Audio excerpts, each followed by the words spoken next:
Hey, hi, hello. Welcome to Diana Emerson. Today we're listening to An Unexpected Killer.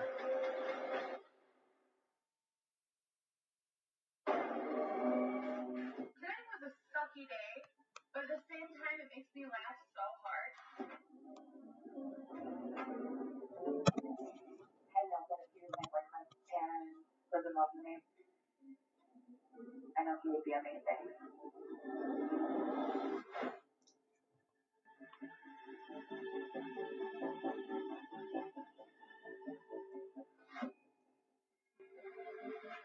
I cannot wait to see him.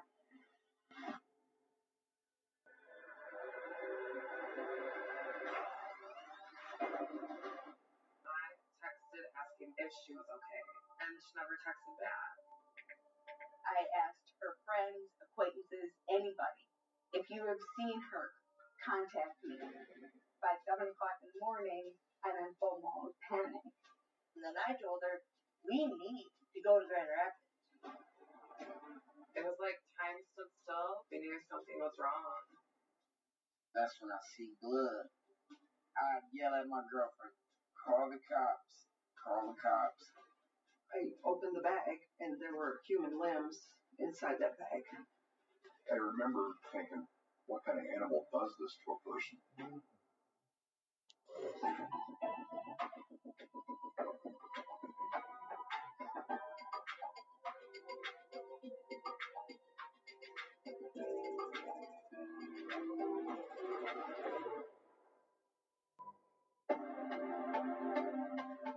Autumn 2018, Kalamazoo, Michigan. 31-year-old Ashley Young is pursuing her dream of becoming a language interpreter. Ashley wanted to explore. She wanted to learn any culture. It didn't matter who you were, She was going to ask you questions and ask how your day was. So let's talk about my morning and how amazing, and I promise none of this is exaggerated or made up. It is, you can't make this up, okay? I always told her, you can do anything, you can be anything that you want. You just need to put your mind to it. To make ends meet, Ashley works nights at a bank call center. She loved that job. She was helping people with their accounts if they had questions, and she could put their mind at ease. During the day, Ashley takes language classes at Kalamazoo Community College. So anyways, have a good day. I really am going to go get ready for class now, and sorry for talking a lot, but that's just me. Ashley was positive. Always positive. We called her Sunshine. Today was a sucky day, but at the same time, it makes me laugh so hard. Ashley was always on social media. She was the light, the conscience you never knew you really needed. And the times that you were frustrated, she put it in perspective for you. You could have it worse. I know, and I hope at least made you smile and made you realize that, your day is probably going a hell of a lot better than mine. I met Christine in 2002. Ashley and Rob were best buddies, and I had to be that step parent. But we made it, you know. Ashley was just lovable and joyful. I met Ashley the first day of 10th grade. We had a couple classes together. We had choir together. We'd sit in our car for hours just talking in her mom's driveway, listening to music, singing, and just being silly girls. And then after school, we were still inseparable. After high school, Ashley puts her dreams of studying languages on hold. She works a series of jobs, and when she is 24 years old, she meets Moody Farhan. The two quickly fall in love, and within a couple of years, are living together. She had never really dated or been with anyone until Moody, and he was her first love. She adored him, and he adored her, and it was just like a little fairy tale. Ooh, he loved her. He had already, gave her a promise ring. They were together almost 7 years. But by 31, Ashley has decided to make big changes in her life. Not only is she in school working towards her dream job, but she also decides that it's time to end her long-time relationship. She was trying to balance work and going to school, and they were both kind of just at a different point in their life. After the breakup, on November 10th, 2018, she surprises her best friend Samantha with a trip to Detroit. She took me to Detroit to go to a concert to go see Tash Sultana, an artist that I love. That trip was amazing. Facebook Live, by the way. Oh, wonderful. Well, I can next time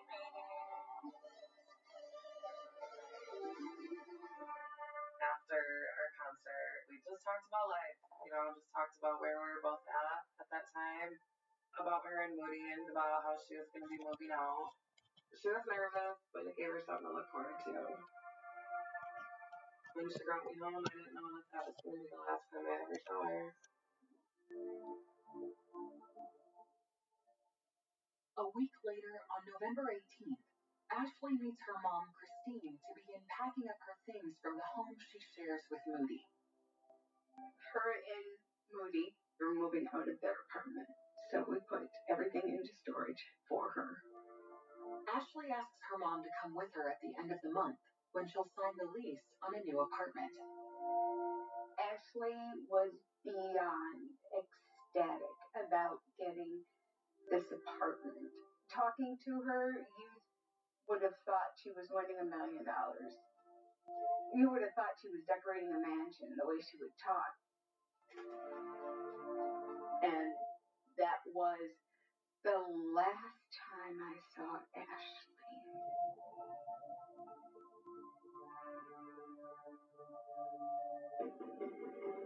On Wednesday, November 28th, the night before Ashley is scheduled to sign her lease, she goes out for the evening. Ashley checks in with her mom, but does not say where she is headed or who she is meeting.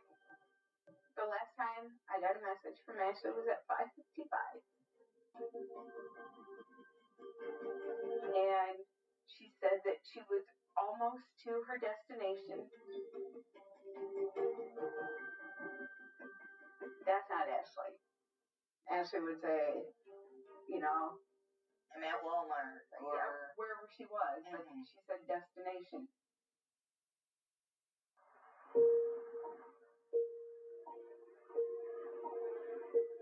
The morning of the lease signing comes, and Christine does not hear from Ashley. They sent her a message first thing in the morning. I'm like, where are you? Where are you? And all day. I am not getting anything. There was something wrong. I called Essence Work, but nobody has heard from her. And that's when it starts hitting me. Where is she? And it just snowballs from there. You're not answering. I am worried. You don't tell people where you are going. You don't have to tell me, but damn it, you need to tell someone. I need to know you're okay. You need to contact someone and let somebody know. November 30th in the morning, I called the police to file a missing persons report.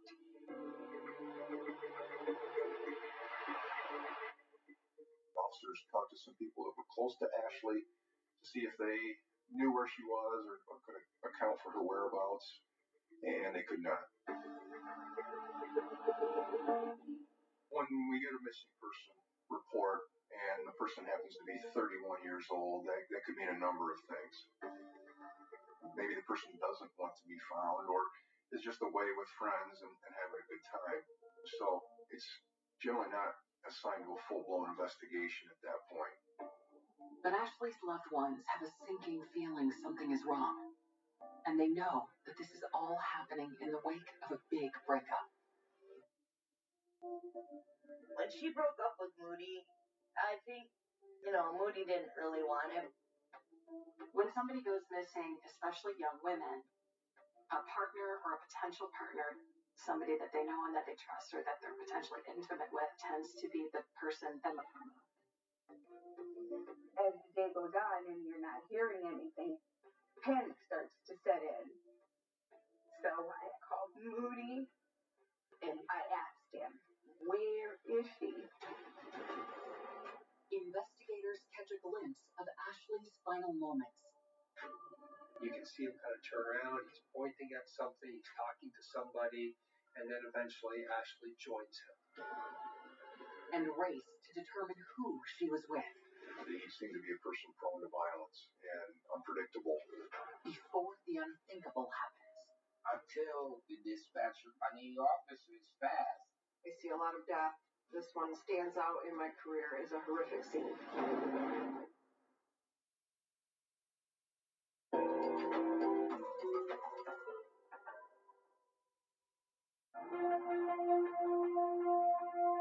November 30th, 2018. 31-year-old Ashley Young has not contacted her family in more than 24 hours. At midnight, I'm flipping out a little bit. By 7 o'clock in the morning, I'm in full mode panic. And I remember I called my supervisor. And I said, what happened to you today? And she said, okay, is there anything I can do? The first words out of my mouth were pray. She said, just pray. Ashley's family is worried her disappearance might have something to do with her recent breakup with her boyfriend, Moody. Prior to them actually breaking up, Ashley told me there had been a couple arguments and their relationship did hit a couple walls. But Moody appears genuinely distraught about Ashley's disappearance. He starts panicking because he don't know where Ashley is, and that's why he got with us in the middle of the night. Moody was right there with us, looking for her. And he was so hurt and so upset. Moody loved her, and I knew she loved him too. When Moody provides police with information about his whereabouts for the past several days, he is cleared by law enforcement. Christine makes a plea to Ashley's friends. I put out on Facebook that I haven't heard from her, can't get in contact with her. I asked her friends, acquaintances, anybody, if you have seen her, contact me. Meanwhile, Christine uncovers a possible lead on Facebook. Christine goes into her daughter's Facebook activity and is able to see that she's been communicating with a person named Jared Chance in recent days. Jared Chance is an old friend of Ashley's. 6 years ago, they spent a lot of time together hanging out as friends. There might have been an attraction there, but Ashley was not that type because she was in that relationship with Moody. And then Jared disappeared. So she never heard from him in 6 years. During our trip to Detroit to go to the concert, she had said that he was really reaching out. They started talking more and more, and then Jared called her because he needed a ride home, and so she went and helped him, and so then he wanted to take her out as a thank you. In the wake of her breakup with Moody, Ashley has just begun to dip her toes into the dating pool. She was texting me about having feelings for Jared, just asking for advice on what do you think I should say? Should I say this or should I say that? And yeah. I just want to get it perfect. Ashley leaves another friend a voicemail expressing her excitement about Jared. Jared is so hard to read, but I know that if he was going to work on me actually was in love with me, I know he would be amazing. I cannot wait to see him on Wednesday. Wednesday, November 28th, the night Ashley vanished. Once I found out that Ashley was with Jared, I asked if anybody had his phone number.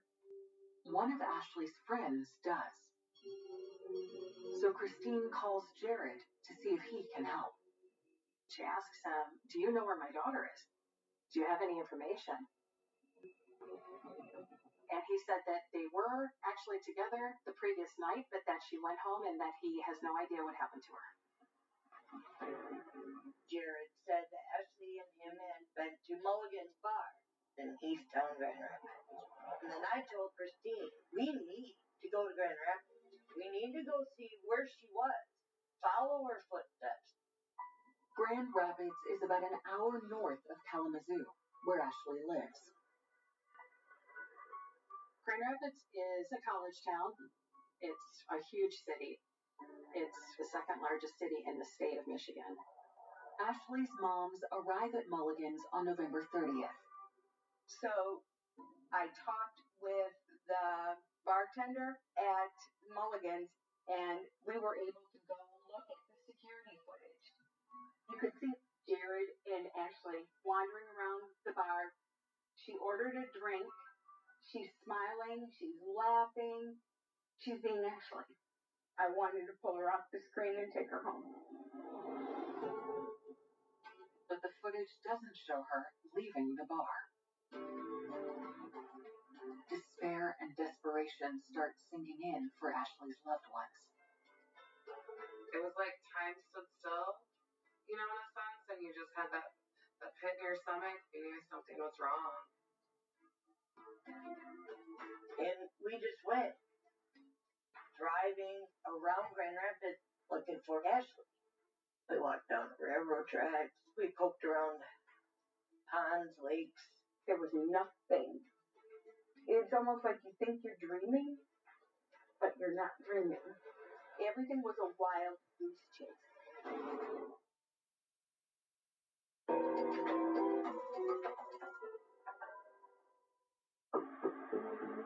Friday, November 30th, 2018. Christine Young has had no luck finding her missing daughter, Ashley. But she has discovered that Ashley was last seen at a bar with a friend named Jared Chance on the night she disappeared. She takes what she's learned to the Grand Rapids police.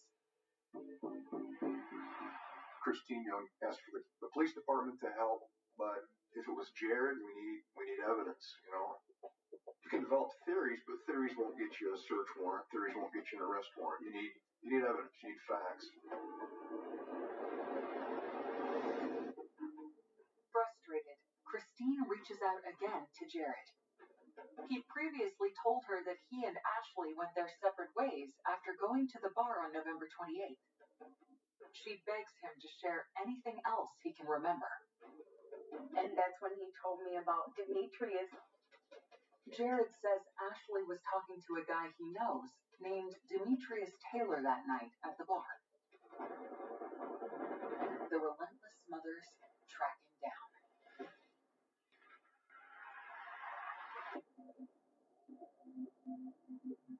When we got there, he's like, I don't know, Ashley. I don't know your daughter at all. And he opened up his phone and showed the text messages where Jared said, hey, Ashley's mom's going to call you. And you have to say that Ashley was just with you. And you guys were just together. And Christine was reading it. And she's like, no. Demetrius said, you can copy it, give it to the police, whatever you need to do. Even though we didn't know him, we kind of hit it off. And because he was compassionate and was understanding what Christine was going through. And he said, he has kids. He understands.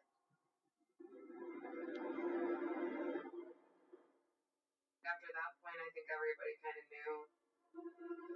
So we just didn't get the whole story from Jared. It just became more and more plain that Jared was trying to stall. I had always told her that I didn't think that he was good for her. I didn't think that he necessarily had the best intentions for her, or that he knew how to be a good man. Christine and Dana decide to head to Jared's apartment to confront him face to face. That same afternoon, a resident of downtown Grand Rapids makes a shocking discovery. I was living in Grand Rapids on Franklin Street, 2 apartments downstairs, single father, custody of my 12-year-old daughter. My girlfriend had been complaining about a bad smell in the apartment for, about a day and a half. And me, I'm thinking there's dead mice in the walls or something, but the smell was definitely strong. My cat runs in the basement, so I had to go to retrieve my cat. So I opened the door so the light from the day could shine down into the basement so I could see.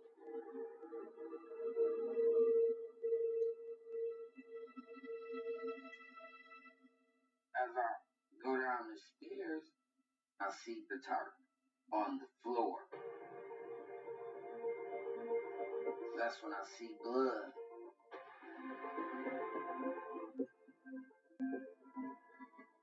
If I make it to the top of the stairs at full speed, I'd yell at my girlfriend, call the cops, call the cops. Our house has a real bad smell in it. So I just went in the basement, opened the door, there's a tarp, and what looks like it could be blood leaking from it. And I want the police to come get her face out right now and look at it. Alright, so you're telling the lower of the whole apartment? Yes. I'm not the smartest man in the world, but there's blood, there's trouble. I'm thinking I'm a father, like I have a daughter at home. Like, I need officers fast. Please say somebody right now, because I don't know what it is, but it looks like blood is leaking from it, and I'm not going to touch this life or anything like that.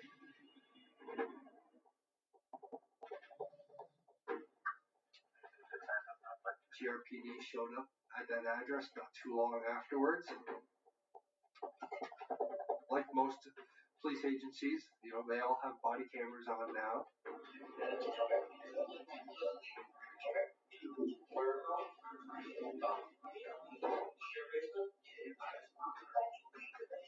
And so we're able to watch the officers go into the basement.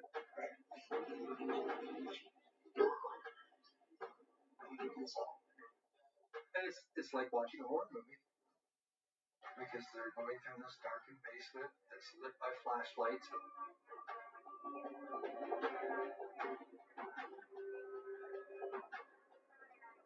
They look at the tarp and see something that they will never ever forget.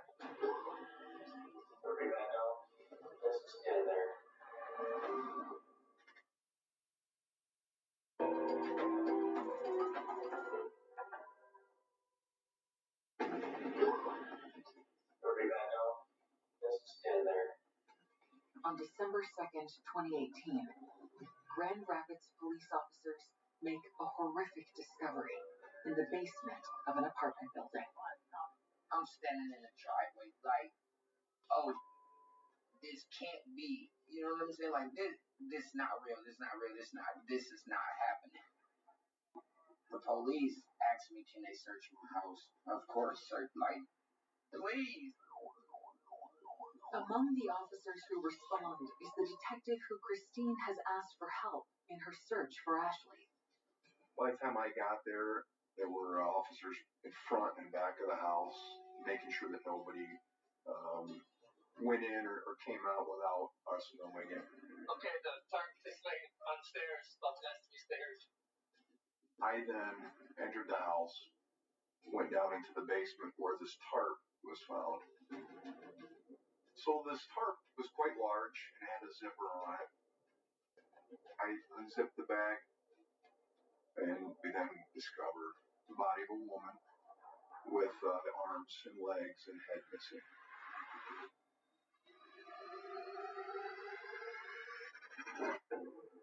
I remember thinking, who are we dealing with here? What kind of animal does this to a person? Police have now discovered this horrendous scene, and they know that they have a body, but all of the identifying features have been removed, so they don't know who is dead, and they don't know who potentially killed them. There's multiple occupants in this multi-dwelling residence.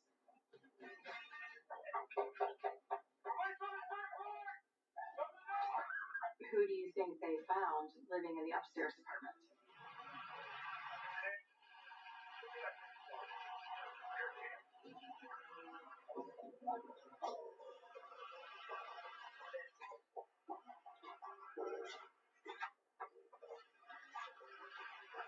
Jared was secured in a police car and transported to our headquarters. It didn't take long to realize that this case was going to be different than most.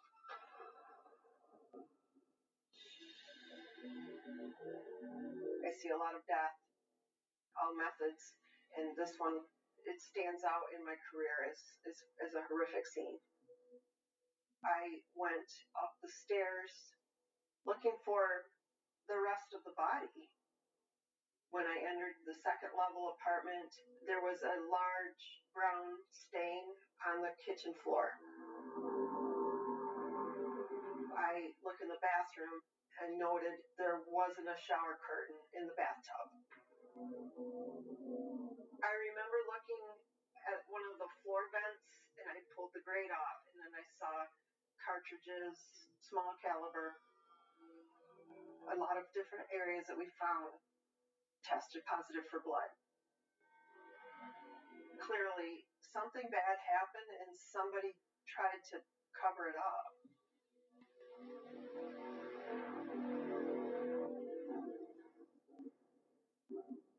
As we made our way out of the apartment back to the stairwell, we found a box about midway on the landing. So I start to open the box and I see a black trash bag. I opened the bag and there were human limbs inside that bag. There are 2 legs and there are 2 arms and there are no hands and there are no feet.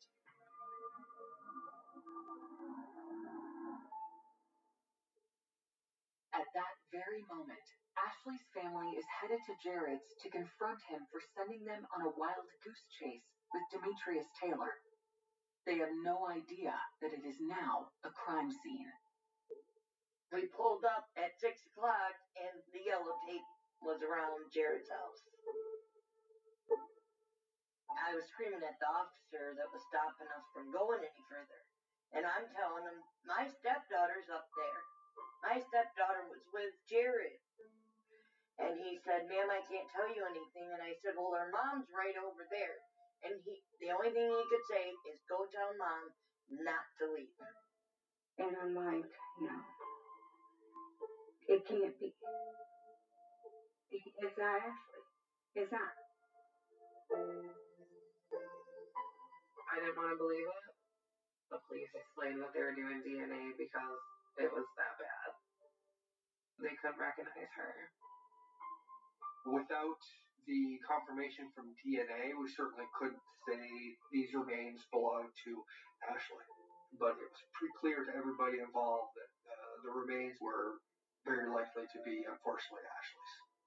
I just have to prove it. Police now have the one person who can explain the gruesome scene in their custody. So Jared was kept in our county jail, but the investigation doesn't stop. We found 2 spent .22 casings in the apartment, which led me to believe that this was a shooting. We'd also found out that Jared Chance did have a .22 caliber pistol that was now missing. So at this point, we have a body found in Jared Chance's house. At the same time, we have Jared Chance present in the house. We certainly would like to hear from Jared what happened.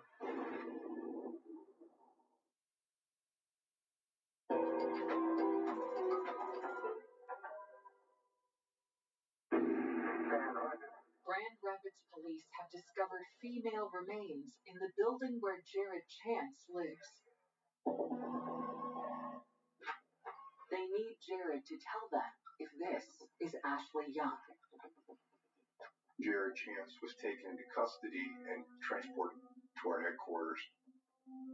So I asked Detective Fan and Detective Bray to attempt an interview with him. You hang tight just for a sec? We'll get your cuffs off, okay? Alright. Probably take them off the cuffs. Or Yeah, you gonna make decent with us? Initially, Jared was somewhat talkative. You gotta stay busy, don't you? Huh? You gotta stay busy, don't you? Pretty much. He wasn't rude. Almost seemed like it was just another day. Didn't really ask why he was there. Hi, Jared. I just recommend me to just ask for the advice of attorney, because I don't really know what the hell's going on, so I don't want to sit here and talk about that may incriminate me or whatever, any kind of ways. I don't know what's going on, so I just don't want to say nothing right now. He exercised his right to counsel at that point and didn't tell us anything. So on the evening of December 2nd, Jared is charged with the mutilation of a body and concealing a crime. Our next step in our investigation is to utilize every avenue we have for a timeline. We had phone records, placing them together, 28th into the 29th, and then seems the activity stopped, and her phone, in essence, just disappeared.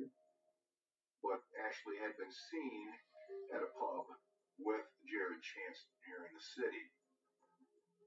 By the time we found out that they were at Mulligan's, that video is gone. Local businesses don't keep all their video forever. But because of Christine's doggedness, she had already seen the video. Hoping for additional evidence to solidify the case against Jared, investigators comb through more footage from businesses near Mulligan's.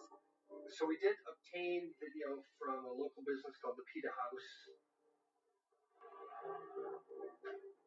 And it's dated November 29th, and it's approximately 1:30 in the morning. It shows Jared walking in front of the business. There he goes right now, just kind of strolling along. And then, a few seconds later, that's Ashley there. And once again, we see Jared walk into screen, and then eventually Ashley joins him. We know clearly from the video that Ashley is still alive. In the early morning hours of the 29th, it was crucial in trying to pinpoint what her final moments were. We also found really crucial video at a party store, Miss Tracy's, which was in essence right across the street from Jared's house. Inside the store, we see Jared Chance purchasing alcohol and ammonia, a cleaning product. We suspected that some extensive cleaning had been attempted in the apartment, and then we just so happened to have Jared buying cleaning supplies that day. And then on one of the videos, we see that he's approaching, and we see him put something into the garbage bin right outside the front of the business. And of course, that's of interest to us. And that led us to then the dumpster behind the party store, which happened to have Ashley's purse in it.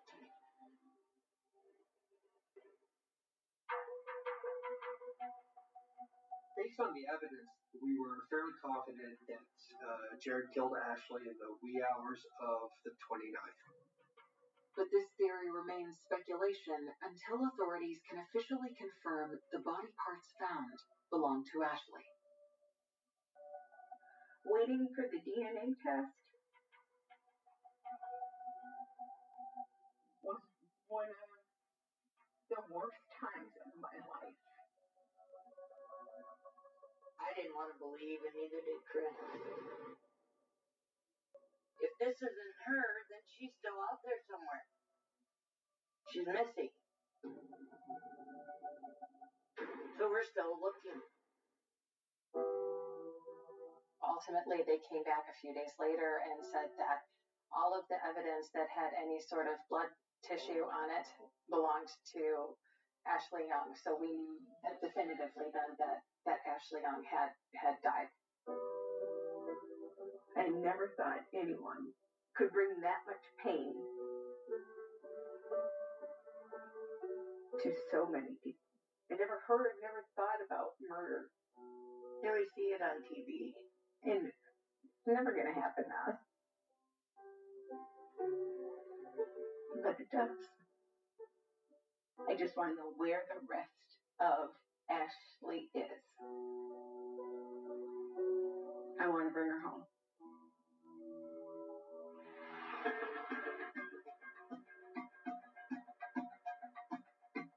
Investigators are also determined to find the rest of Ashley's body to help them build a stronger case against Jared. They hope his cell phone data might lead them to her.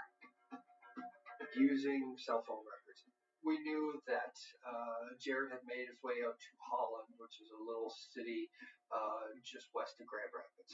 And that's where Jared's parents live.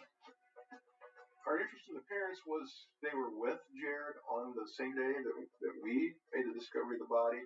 The fact that Jared wasn't talking to us, we hoped maybe the parents would lead us, to some of the answers that we were looking for.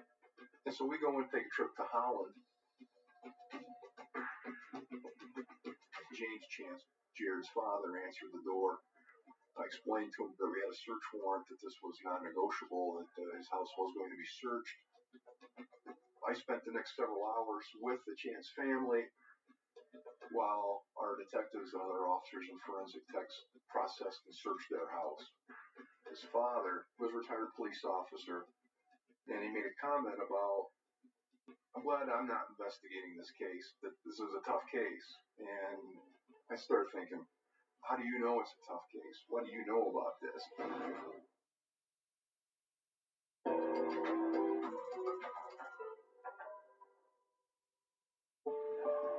December 5th, 2018. Investigators are at Jared Chance's family home in Holland, Michigan. They want to know if his parents have any information about Ashley Young's murder. But they opted not to speak about specifics without consulting an attorney. While Jared's parents are tight-lipped, the scene inside their home speaks volumes. The Sawzall was found in the house. There was tissue observed on the blade. In the Honda CRV, which was in the garage, we found a small trace of blood. They also located a bloody shower curtain that also was connected to Jared's apartment in Grand Rapids. The evidence throughout the home convinces investigators that Jared's parents helped him cover up his crimes. It was a shocking revelation for all of us. Within 3 to 4 hours, Jared Chance is charged with murder, and his parents are charged with being accessories after the fact in the mutilation of a body. We learned that they drove to Grand Rapids on Saturday, December 1st. Jared loaded some boxes into their Honda. Jared got in the car, and they proceeded then to return to Holland. One of the main goals is trying to locate Ashley's head, hands, and feet. I appealed to them as parents, trying to get them to consider how Ashley's family was feeling. And essentially I got very little. Jared seemed to be a person prone to violence and unpredictable. He seemed to be a troubled young man that had a lot of various problems and couldn't hold a job, didn't have very close connections to friends and family. Ashley wants to fix people, and I think that that's what she saw in Jared. She was the one person who actually wanted to believe in him and push him to do better. Ashley believed there's always good in everyone. But what she didn't realize is there's not always good in everyone. What changed? What flipped? From the minute that they were at that bar and having the night that they had to what he did to her in a basement.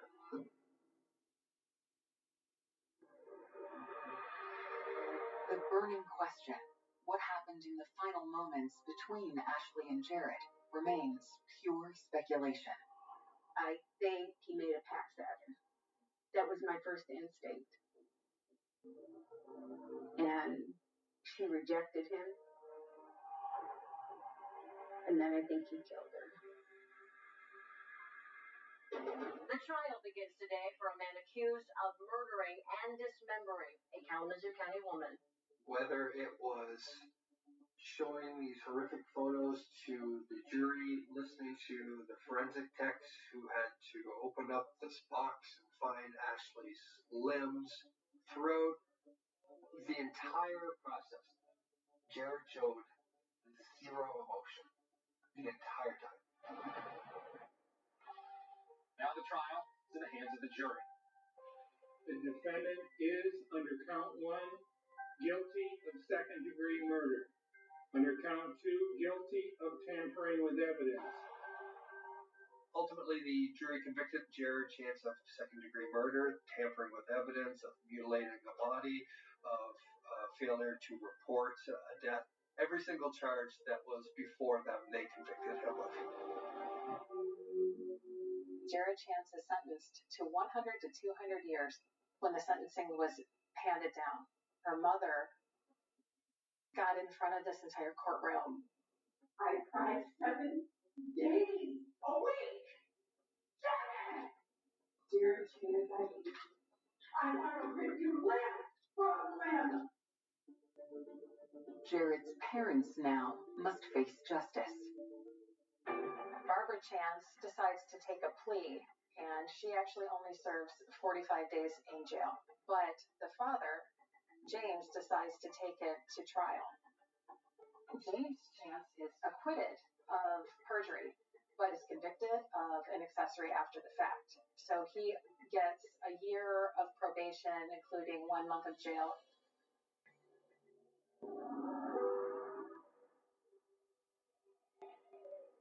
If they would tell us where the rest of Ashley is, we could bring her home. They owe that to her family. They owe that to her friends. Unfortunately, I don't believe that they ever will. I don't think they'll give us that.